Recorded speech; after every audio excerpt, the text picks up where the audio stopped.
me 9 yards of material. Now the kilt I'm wearing today is not 9 yards, it's a summer kilt, so there's very few pleats in it, and it's not 100% wool. It's basically synthetic, so it's very light. But at home I have a black watch kilt, which is 100% wool, 9 yards of material, very heavy and very warm, so I would wear that early spring or late fall. Okay? And the tartan I'm wearing here is Prince Edward Island.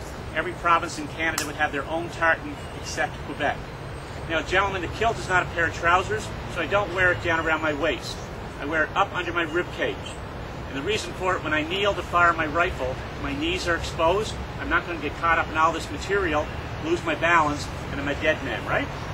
So that's why it's under the rib cage. I'm not wearing a tie today. Usually I do, but I broke the rules, right? It's too warm for a tie.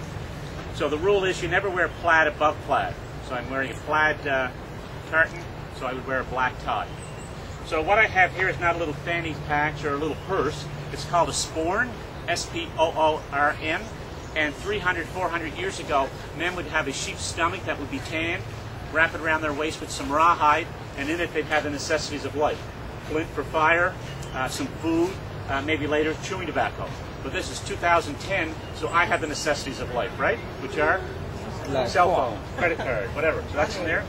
And I have 3 tassels on my sporn, and that's very, very significant because England, well, we said when Victoria was our queen, the sun never set on the British Empire, and the British were not always the nicest people. So we know what they did in Ireland and Scotland. In Scotland we call it the clearances. Today we call that ethnic cleansing. So if I was wearing the kilt, they hung me. And I could not practice my religion. So by having 3 tassels on my sporn, it's how we outfox the British. So it stands for the Holy Trinity, Father, Son, and Holy Ghost. Okay? Some of you may have noticed on my left leg I have, looks like a dagger, and it is. And I'm not going to take it out of the sheath, because if I do, I should draw blood. And I'm not cutting myself. Right? So, and I'm cutting you? Okay, we'll leave it inside. This is called a dirk, D-I-R-K. England controlled the banks. The Scots did not trust the English. So as I accumulated wealth, I bought a more expensive, more elaborate dirk. More silver, more gold, more precious stone. This is all my wealth. So I have to look after it. So I take it and I secure it under my arm. The only way you're going to get it, you have to kill me. But if I go to visit you at your home, I must leave all my weapons on the front step. I'm not happy about leaving all my wealth out there, so I take it from under my arm, I put it in the top of my left stocking. You, my host, sees that, you welcome me into your home. I put it on the left leg because I have to keep my right hand free from my sword, right? Yeah. So that's why it's on the left. How many saw the movie Braveheart with Mel Gibson? Yeah. Great fairy tale, okay?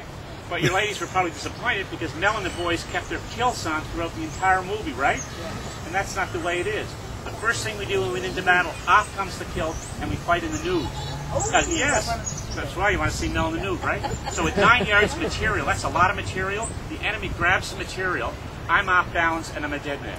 So hopefully when the battle's over, and I'm alive, I can find my own kilt.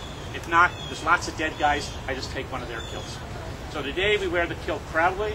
On our wedding day, many of our young men would wear the kilt, and the bride wears a sash to match the tartan of the groom.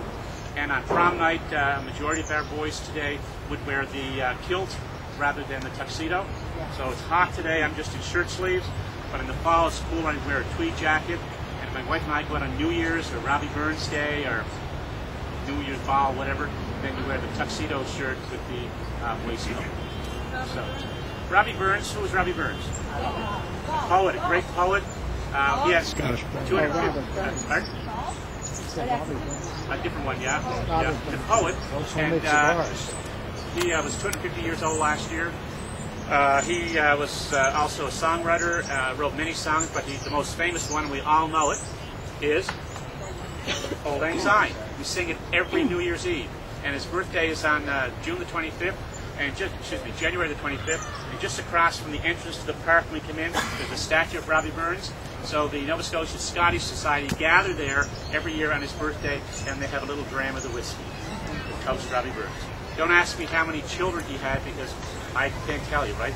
He had many, many, many, many, many illegitimate children. Okay? He was quite the lover also. And the other characteristics of the public garden will be the bandstand. Okay? So we're going to go just up a little crest where the commissioner is standing, and you can have a look at the pond there, and you'll see what this weather is doing to these gardens.